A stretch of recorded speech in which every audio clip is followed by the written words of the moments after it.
نحمده ونصلي على رسوله الكريم أما بعد فأعوذ بالله من الشيطان الرجيم بسم الله الرحمن الرحيم وما أرسلناك إلا رحمة للعالمين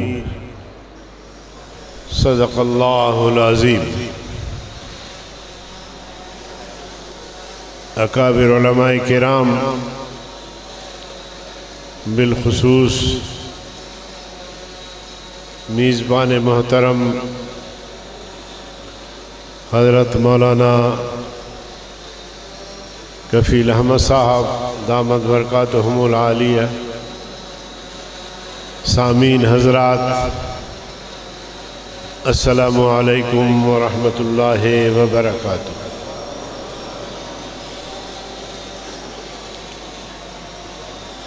یہ میرے لیے پہلا موقع ہے کہ میں ایک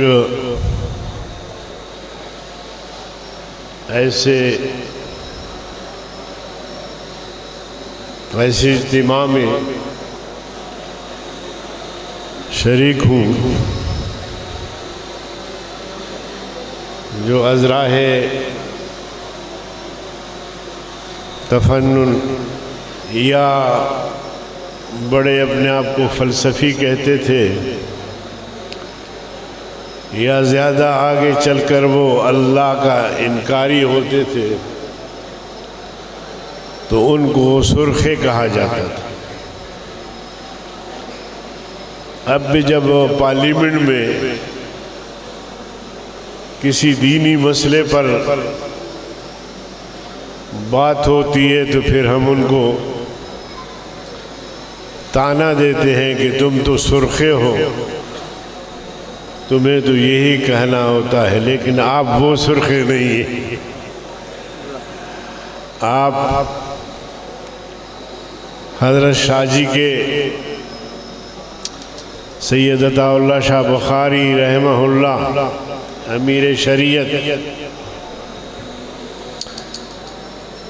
جو مکتبہ دیوبند کے لیے ایک رہبر و رہنما اور امیر شریعت کی حیثیت رکھتے ہیں،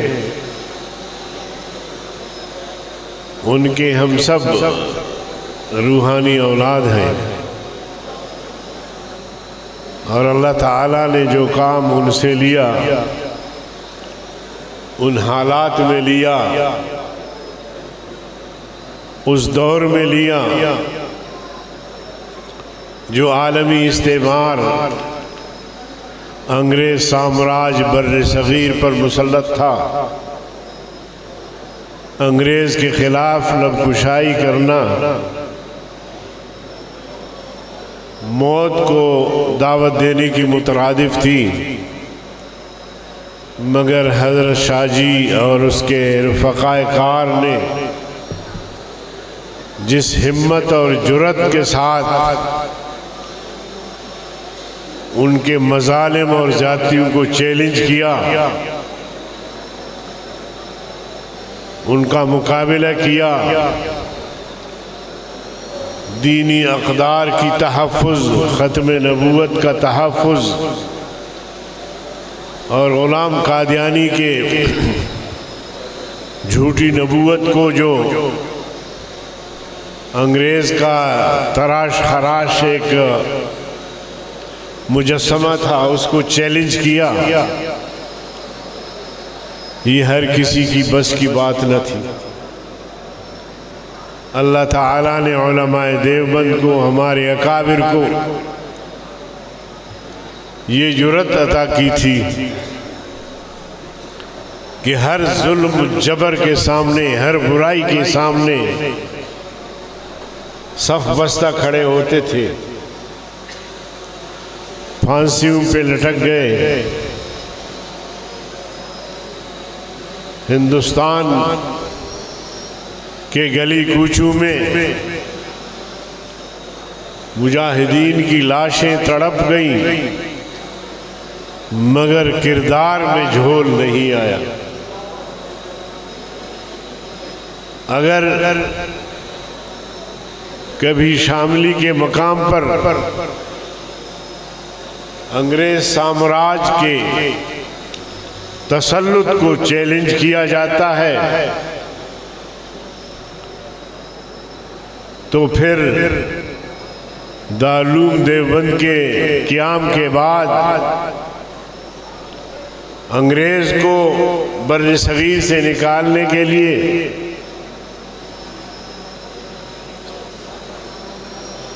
کبھی تحریک ریشمی رومال،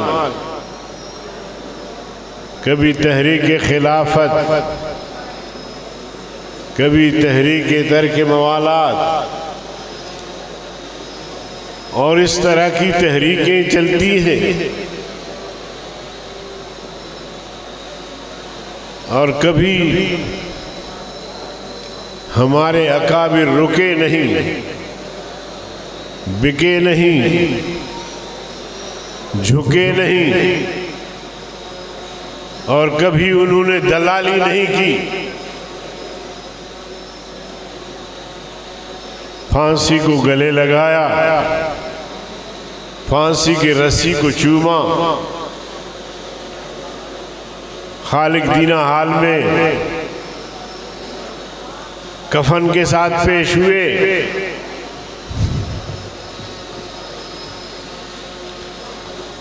مگر کبھی کردار میں، گفتار میں، رفتار میں کمی نہیں آئی، جھول نہیں آیا۔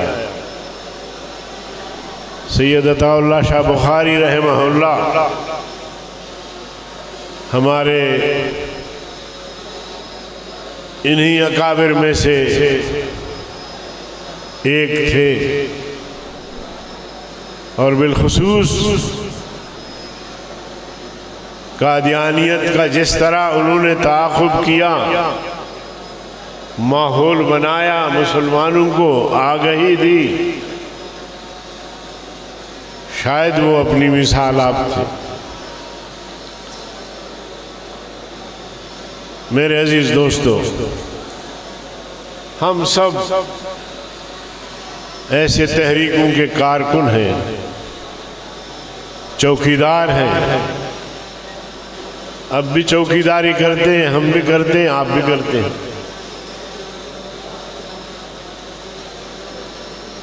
ہم پارلیمنٹ میں بھی کرتے ہیں، باہر بھی کرتے ہیں، ہم اور آپ ساتھ ساتھ ہوتے ہیں۔ ہم نے ملک بنایا اسلام کے نام پر۔ پاکستان کا مطلب کیا؟ لا الہ الا اللہ۔ اب کہتے ہیں کہ جی نہیں، ایسا نہیں ہے، جناح صاحب کا یہ نعرہ نہیں تھا، کسی جلسے میں کسی دیوانے نے یہ نعرہ لگایا اور چل گیا، چل گیا۔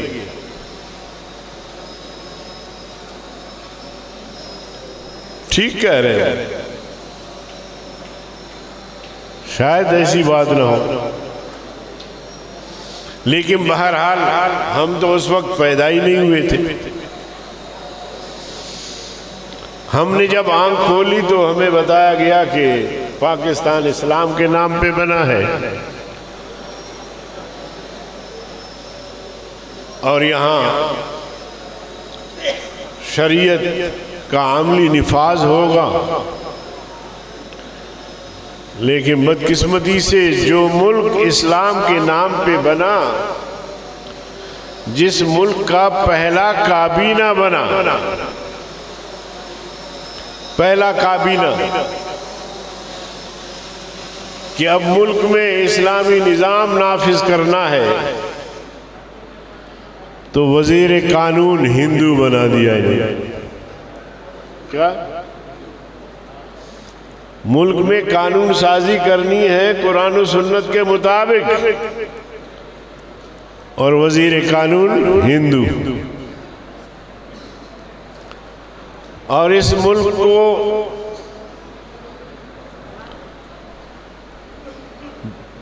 باہر دنیا میں متعارف کرانا ہے کہ یہ اسلامی ملک ہے، اسلام کے نام پہ بنا ہے، اور یہ ریاست اسلامی فلاحی ریاست بننے جا رہی ہے، اس طرح اس کا تعارف کرانا تھا بیرون دنیا۔ تو وزیر خارجہ قادیانی کو بنا دیا گیا۔ تو یہ جو کہتے ہیں کہ یہ نعرہ چل گیا، ہو سکتا ہے صحیح ہو،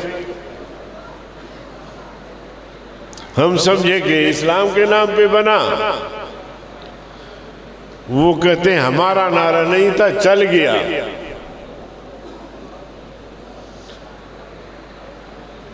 چل گیا جو بھی ہوا، اب ہم نہیں چھوڑیں گے آپ کو،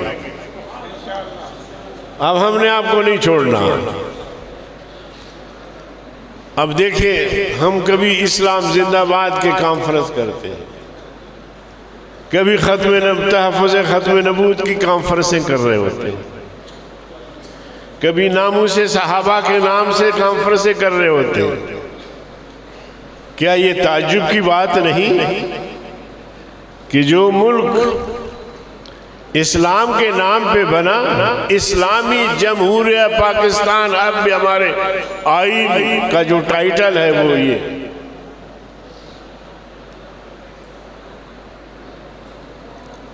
ہمارا آئین کہتا ہے کہ حاکمیت اعلیٰ اللہ تعالیٰ کی ہوگی، ہمارا آئین کہتا ہے کہ قرآن و سنت کے منافی کوئی قانون نہیں بنے گا،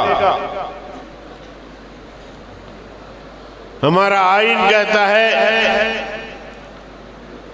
کہ قرآن و سنت کے منافی جو بھی قوانین ہیں ان کو ختم کیا جائے گا مختصر مدت میں، 7 سال سے 10 سال تک۔ اس ملک میں جس کا آئین بھی اسلامی، اس ملک میں ہم ناموس رسالت کی بھیک مانگ رہے ہوتے ہیں، تحفظ ناموس صحابہ کی بھیک مانگ رہے ہوتے ہیں، اپنے عقائد کے تحفظ کے لیے فکر مند رہتے ہیں، جو ہمارے اعتقادات ہیں ان کے لیے پریشان رہتے ہیں۔ ایسی ریاست جو ریاست اسلام کے نام پہ بنا، اور اگر آپ تاریخ کی طرف جائیں گے تو جن لوگوں نے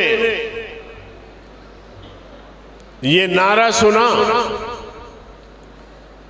جیسے یہ کہتے ہیں کہ چل گیا، مسلمانوں نے سمجھا کہ جو ریاست بننے جا رہی ہے وہ اسلامی ریاست ہوگی، وہاں عدل و انصاف ہوگا، وہاں ہماری معیشت بہتر ہوگی، وہاں ہمارے عقائد محفوظ ہوں گے۔ ہو سکتا ہے ہندوستان کا کوئی مہاجر یہاں میں بیٹھا ہو، لیکن وقت بہت گزر گیا ہے، شاید اس نسل سے کوئی بھی لیکن ہو سکتا ہے ان کی اولاد ہو، انہوں نے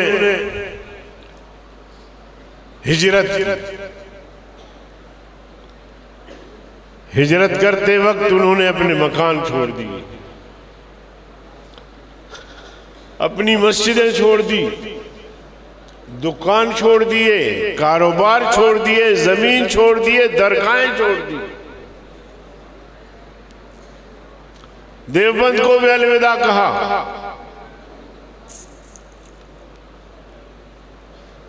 جہاں حضرت شاہ ولی اللہ مدفون ہے دلی میں، ان کا خاندان، ان کو بھی الوداع کہا، جو آثار قدیمہ تھے مسلمانوں کے ان کو بھی الوداع کہا. چلے تو آگ خون کی ندیوں سے ہوتے ہوئے پھٹے پرانے اور ہزاروں کی تعداد میں شہید اور عصمت دریاں ہوئی، اور بڑی مشکلات کے بعد جو بچے یہاں پہنچے. اگر ان کو یہ یقین نہیں ہوتا کہ پاکستان میں اسلام نافذ ہوگا، یہ یقین نہ ہوتا تو کیوں آتا؟ ہندوستان میں کوئی نماز پہ پابندی تھی؟ کوئی روزے پہ، حج پہ، تلاوت پہ، دیوبند وہیں، دیگر جو ہمارے مدارس وہ ہندوستان میں سب، ہمارے اکابر وہیں. جو جذبہ لے کر آئے مسلمان وہ اس بنیاد پہ کہ ایک تو ہندو کے مظالم سے نجات ملے گی، دوسرا یہ ہے کہ اپنا ایک اسلامی فلاحی ریاست بنے گا، ہماری معیشت بہتر ہوگی.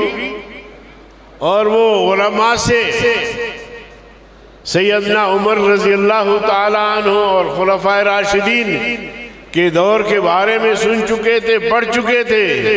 لو مات الکلب جوعا علی شط الفرات لکان عمر مسئولا عنہ یوم القیامہ، کہ دریائے فرات کے کنارے پر بھی اگر کوئی کتا بھوک سے مر جائے گا تو قیامت کے دن عمر سے اس کتے کی بھوک کے بارے میں پوچھا جائے گا کہ بھوک کی وجہ سے یہ کتا آپ کی دور میں کیوں مرا. مسلمان یہ سن چکے اور اتنی بڑی تعداد میں انہوں نے ہجرت کی جس کی مثال شاید نہیں ملتی.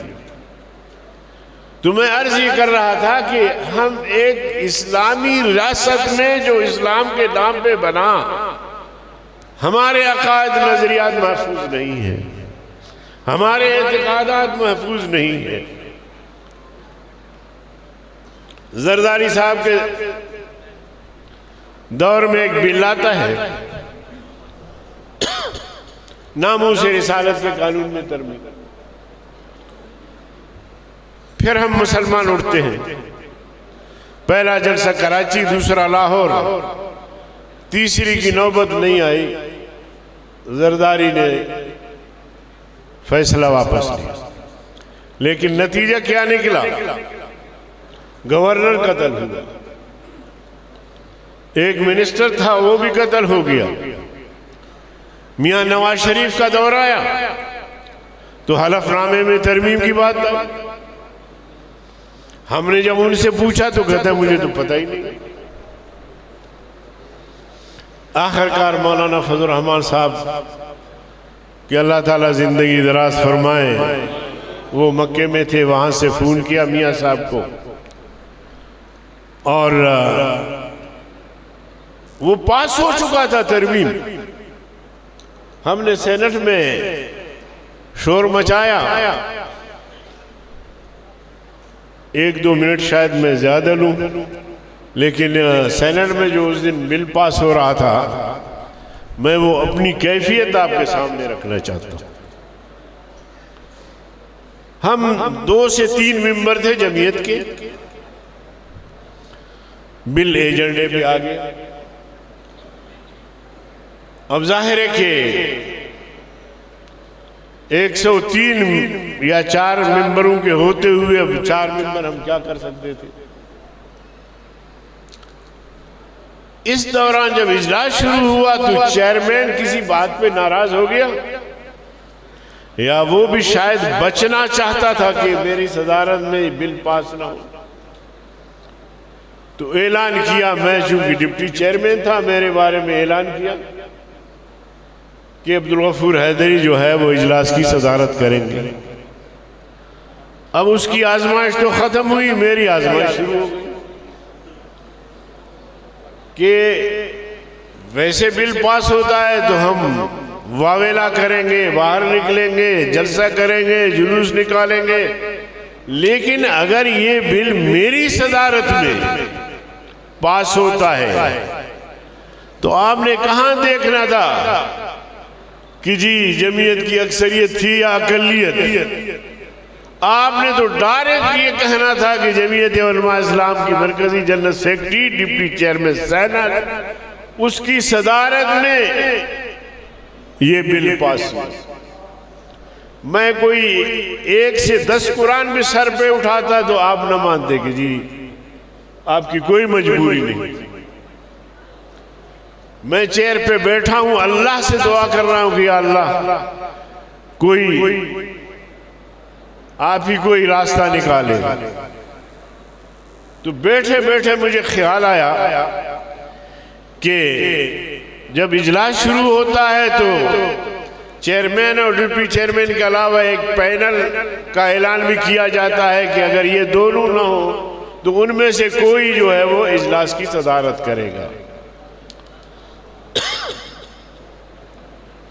نماز کا وقفہ ہوا، میں نے سیکرٹری کو بلایا، سینٹ سیکرٹری کو، میں نے کہا کہ فلاں شخص کو کہیں کہ وہ سینٹ کی اجلاس کا صدارت کرے، میں نہیں کروں گا۔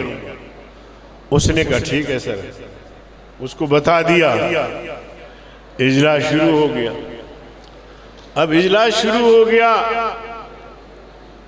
رائے شماری ہونی ہے، اب میں اس کے خلاف ووٹ بھی نہیں دے سکتا، اس لیے کہ میں ڈپٹی چیئرمین ہوں، تو اگر کوئی اور چیئر پہ ہو تو میں اندر نہیں جا سکتا۔ تو میں نے کہا چلو میرے ایک ووٹ سے ہوگا کچھ نہیں، لیکن میری صدارت میں یہ بل پاس نہ ہو، یہ ترمیم پاس نہ ہو۔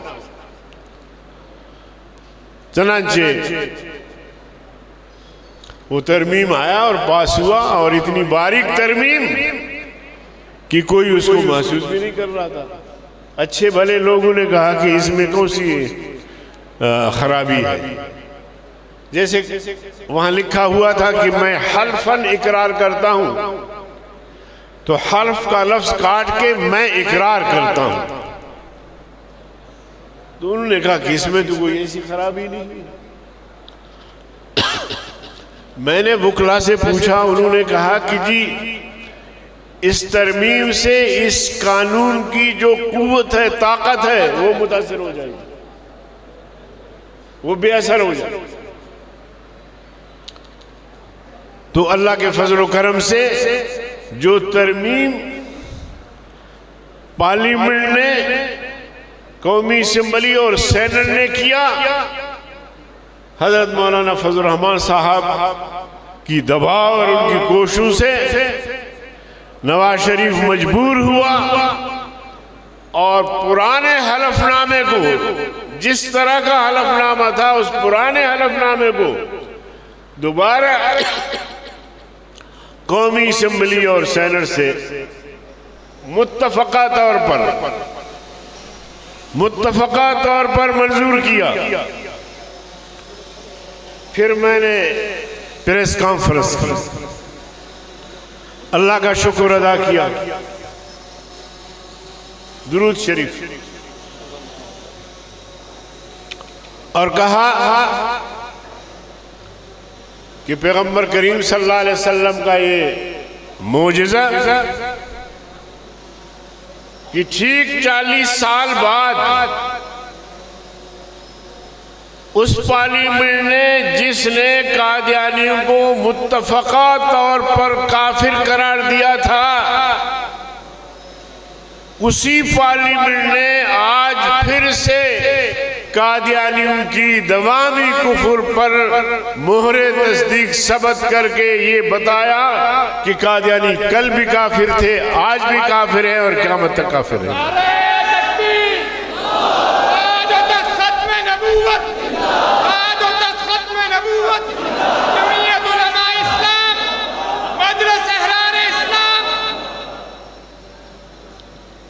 میرے عزیز دوستو، یہ چوکیدار، یہ کارکن آپ کے پارلیمنٹ میں تھے،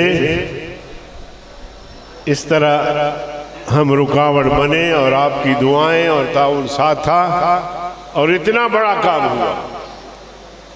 اتنا بڑا کام. اور جب 1974 میں قادیانیوں کے خلاف یہ ترمیم آ رہی تھی، اس وقت امریکہ کو ہمارا اسلام بھی پسند تھا، جہاد بھی پسند تھا، اور ہر اسلامی بات پر ان کو کوئی اعتراض نہیں تھا.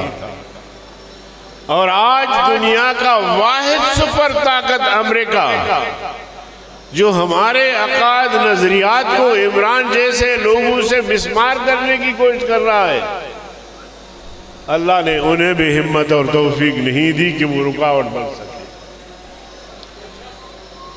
اور آج کل کئی بل پاس ہوئے، میں ان میں سے ایک کا تذکرہ کرتا ہوں اور آپ سے اجازت کرتا ہوں.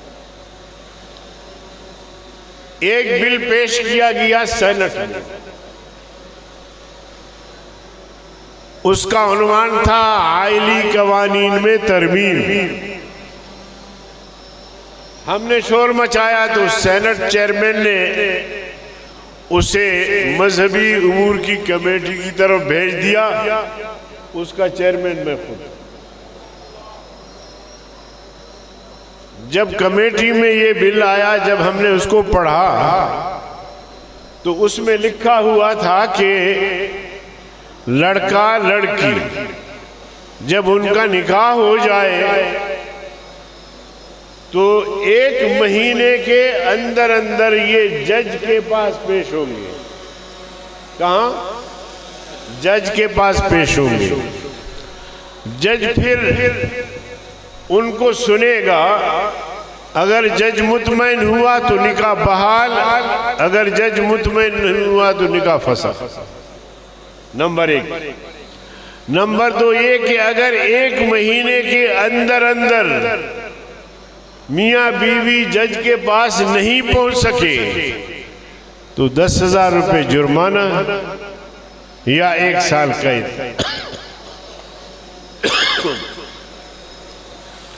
شریعت نے تو نکاح کے لیے اتنے قید نہیں لگائے. شریعت تو کہتی ہے کہ بحضور شاہدین، 2 گواہ اور ایجاب قبول. بات ختم. تو لوگ کہتے ہیں کہ مولانا فضل الرحمان صاحب عمران خان کے خلاف کیوں ہے؟